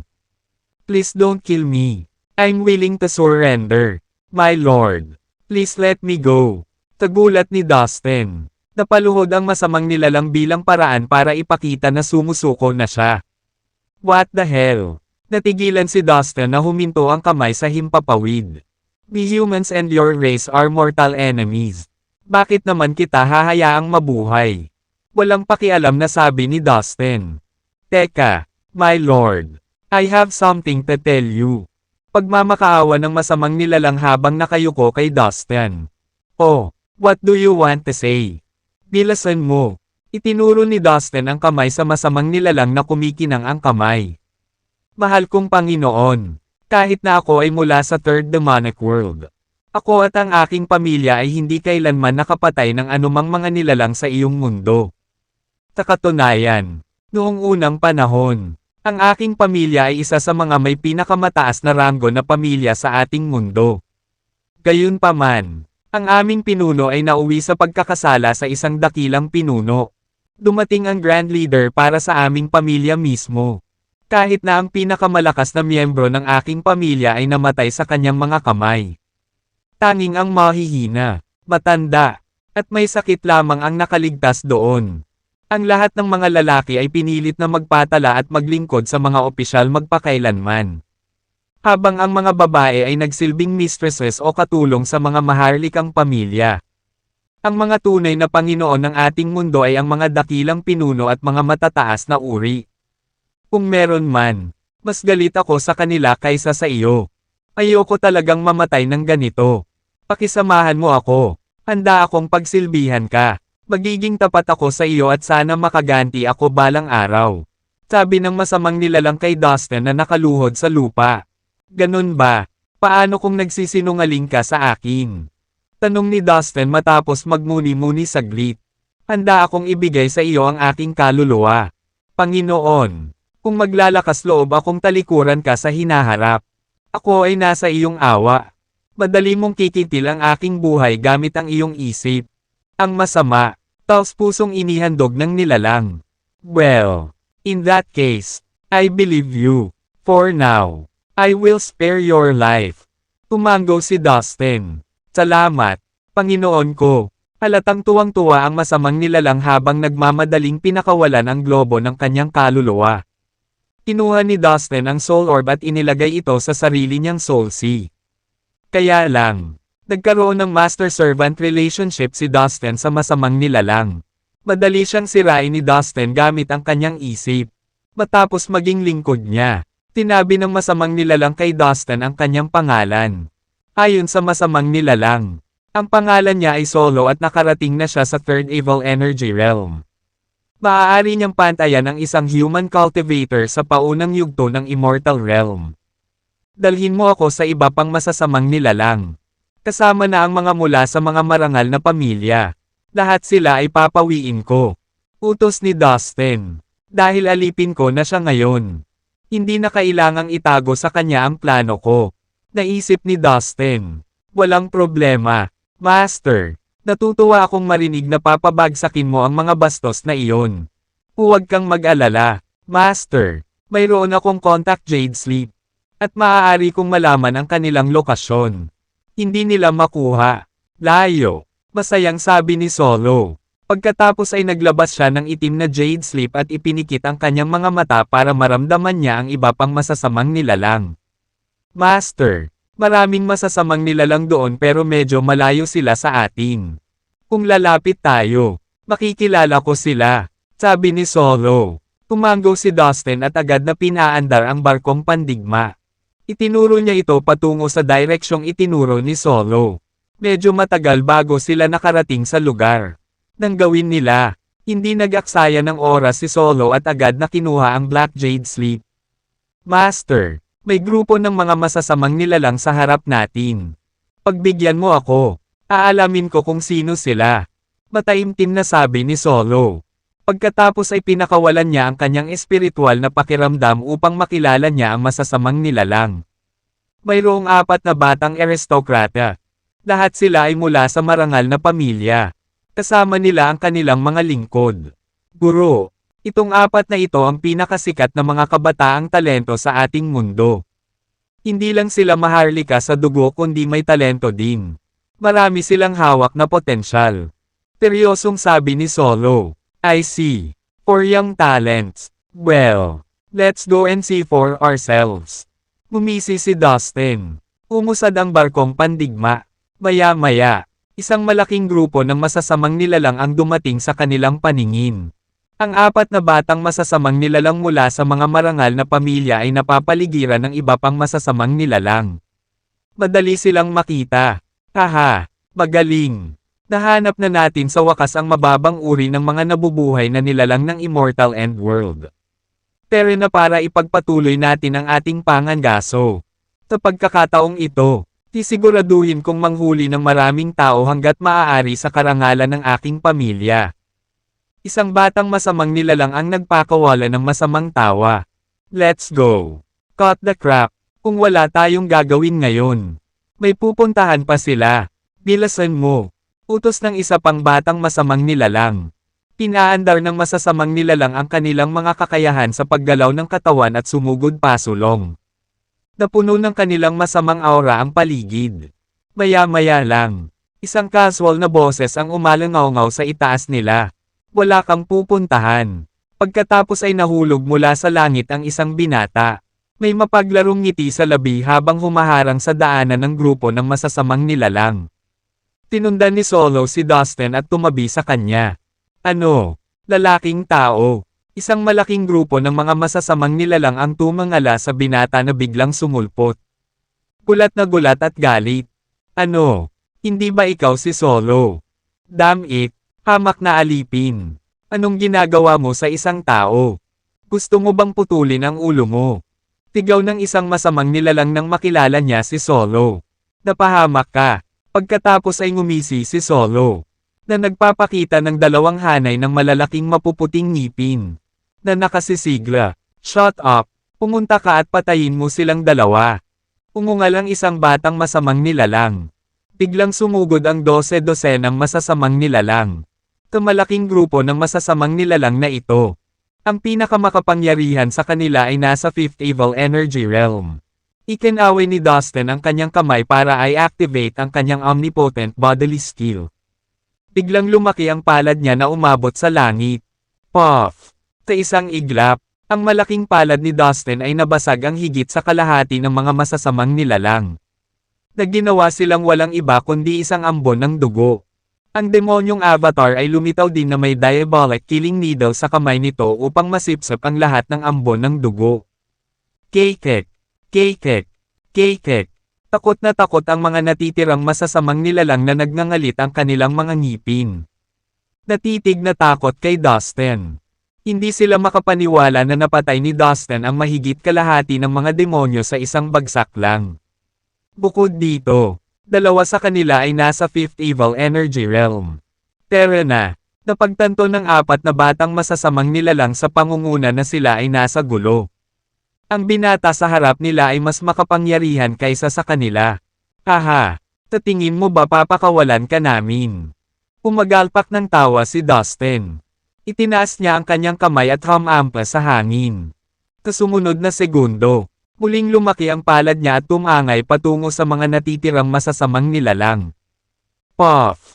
Ang masasamang nilalang ay binasag sa 1,000 piraso. Ang 4 na batang masasamang nilalang ay nahuli ni Dustin. Tinatakan niya ang kanilang cultivation base at inilipat sila sa slave tower. Ang 4 na batang masasamang nilalang ay mataas ang ranggo dahil sila ay mula sa mga marangal na pamilya sa Third Demonic World. Naisip ni Dustin na malaki ang maitutulong nila sa kanya sa hinaharap. Nang makitang napatay ni Dustin ang lahat ng masasamang nilalang sa ilang sampal lang. Nagulat si Solo at the same time. Natuwa. Napakakapangyarihan ng aking amo. Kung magpapatuloy ako sa paglilingkod sa kanya, baka isang araw, maipaghiganti ko sa wakas ang aking pamilya. Naisip niya sa kanyang sarili, na nakatitig kay Dustin. Sa oras na ito, ang demonyong avatar ay sumugod na may hawak na diabolic killing needle at hinigop ang lahat ng masasamang laman. At kakanyahan ng dugo. Sa panahong ito, sa pagsipsip ng masamang laman at esensya ng dugo. Ang lakas ng demonyong avatar at ang diabolic killing needle ay lumalakas at lumalakas lamang. Inakala ni Dustin na ang demonic avatar ay maaaring lumaban sa mga cultivator sa preliminary o medium stage ng Immortal King Realm dahil sa kasalukuyang lakas nito. Guro, may nakita akong ibang grupo ng masasamang nilalang. Biglang sabi ni Solo. Bilang tugon, agad na sumugod si Dustin patungo sa kanilang direksyon. Hindi nagtagal. Isang malaking grupo ng mga masasamang nilalang ang nakita. Siya nga, ang paboritong anak ni Grand Leader Wedel. Nasa kanya si Grand Leader Wedel noong matanda na siya kaya medyo attached na siya sa anak na ito. Master, huwag mo siyang pakawalan. Gulat na sigaw ni Solo habang tinuturo ang batang masamang nilalang na nasa gitna na pinaliligiran ng iba. Maalab na pula ang balat ng batang masamang nilalang. Para siyang pulang apoy sa di kalayuan. Madaling sabihin kung gaano kinamumuhian ni Solo ang matataas na ranggo na masasamang nilalang. Gayunpaman, ang kanyang sinabi ay nag-trigger sa iba pang masasamang nilalang na nakarinig sa bawat salita na kanyang sinabi. Well, descendant ito ng isang Grand Leader. Ang galing. Napangiti ng mahina si Dustin habang sumusugod. How dare you? Go to hell. Isang matanda at matangkad na masamang nilalang ang bumaril kay Dustin. Isa pala siyang cultivator sa 6th Evil Energy Realm. Sa pamamagitan ng pagwagayway ng kanyang kamay. Isang itim na kedena na kasing kapal ng bundok ang tumama patungo kay Dustin. Dala nito ang hindi mabilang na mga bangkay ng mga Diyos at mga demonyo ang kanilang mga puting kalansay na lumulutang sa gitna ng ambon na puno ng dugo. Na naglalabas ng masamang aura. Isa siyang makapangyarihang cultivator sa 6th Evil Energy Realm. Kahit na ang mga cultivator na kapareho niya ay hindi kayang talunin siya halos hindi siya magagapi. Hanggang sa makilala niya si Dustin. Naikuyom ni Dustin ang kanang kamao at sumuntok. Napakalakas ng puwersa kaya naging sanhi ng marahas na pagyanig ang lahat. Bang! Ang kedena ay sumabog ang mga pira-piraso nito ay nagkalat kung saan-saan. Puff! Dumaan ang kamao ni Dustin sa katawan ng masamang nilalang na ito at ibinalik siya sa kanyang malademonyong avatar. Ngayon siya ay nasa awa ng demonyong avatar. Damn it! Run! Masyadong makapangyarihan ang taong ito. Wala tayong kalaban-laban sa kanya. Ang isa pang nasa katanghaliang gulang na masamang nilalang sa tabi ng batang pulang masamang nilalang ay sumigaw. Natatakot. Haha! Uli na! Tumawa si Dustin habang sumusugod sa kanila. Napakalakas niya kaya pinapatay niya ang mga masasamang nilalang ng walang kahirap-hirap na parang mga langaw. Ang nasa katanghaliang gulang na Diablo sa tabi ng nagliliyab na pulang batang masamang nilalang ay nasa 6th Evil Energy Realm din. Gayunpaman, Hindi ito mahalaga dahil kinailangan lang ni Dustin ng ilang hakbang para patayin siya. Ang nagninangas na pula na batang masamang nilalang. Sa kabilang banda, ay natakot sa kanyang talino. Nag-transform siya sa isang pulang ulap at desperadong tumakas sa malayo. Ngunit biglang, isang malaking palad ang tumakip sa langit at lumapit sa kanya mula sa itaas. Tapos hinayla siya pabalik. Bang! Ang kanyang malaking nagninangas na pulang katawan ay bumagsak sa lupa. Nalumikha ng isang malaking hukay. Sa sumunod na sandali, naramdaman niyang may paa na bumabaon sa kanyang dibdib. Pagkatapos, isang maselang at batang mukha ng tao ang bumungad sa kanyang paningin. Please tell me now, nahanap mo na ba ang kinaroroonan ng mga tao mula sa Immortal Endworld? Asan din ang apo ni Devil Ancestor Bale? Tagutin mo ako ng totoo o tatapusin kita ngayon. Sabi ni Dustin. Mayabang na ngiti na naglalaro sa labi. Ang apo ni Devil Ancestor Bale. Ang pinakagustong makuha ni Dustin. Kung madakip niya ang apo ni Devil Ancestor Bale, baka magamit niya ito bilang distraction para sa labanan. Kahit na hindi niya ito ma-distract. Nakakatuwang makita siyang galit. Ano? Matapang kang tao. Pinatay mo ang lahat ng mga gwardya ko. Ako ang anak ni Grand Leader Wedel mula sa Third Demonic World ng Evil Abyss World. Pumunta ka. Ang nagninangas na pulang batang masamang nilalang ay nauutal sa takot. Pakiramdam na nanganganib. Siya ang paboritong anak ni Grand Leader Wedel. Kahit na ang mga nilalang mula sa labas ng Third Demonic World ng Evil Abyss World ay magpapakita sa kanya ng ilang paggalang dahil sa kanyang ama. Ang isang dakilang pinuno ng lahi ng demonyo sa kailaliman ay hindi lamang di mapapantayang makapangyarihan ngunit sapat din ang kapangyarihan upang utusan ang bilyon-bilyong makapangyarihang masasamang nilalang. Walang ibang ordinaryong magsasaka ang mga ngahas na pukawin ang mga dakilang pinuno ng lahi ng demonyo. Bilang isang resulta, ang batang masamang nilalang na ito ay hindi kailanman tinatrato ng ganito. Basag. Sa sandaling sinipa ni Dustin ang batang masamang nilalang. Pumutok ang kanyang dibdib. Ang sakit ay nanag sa kanyang katawan na parang malakas na tubig. Masyado kang malupit. Ako. Magsasalita ako. Please wag mo akong patayin. Sasabihin ko sa'yo lahat. Please don't kill me. Ang nagninangas na pulang masamang nilalang ay umiyak ng mapait. Ramdam na ramdam niya ang pagkirot ng kanyang puso sa sakit habang humahagulgol siya. Bawat sine na siya ay isang bata. Palagi siyang pinoprotektahan at hindi siya kailanman magdusa. Ito ang unang pagkakataon na naranasan niya ang ganitong sakit. Sisigot ka sa mga tanong ko. Now, hindi nabigla si Dustin.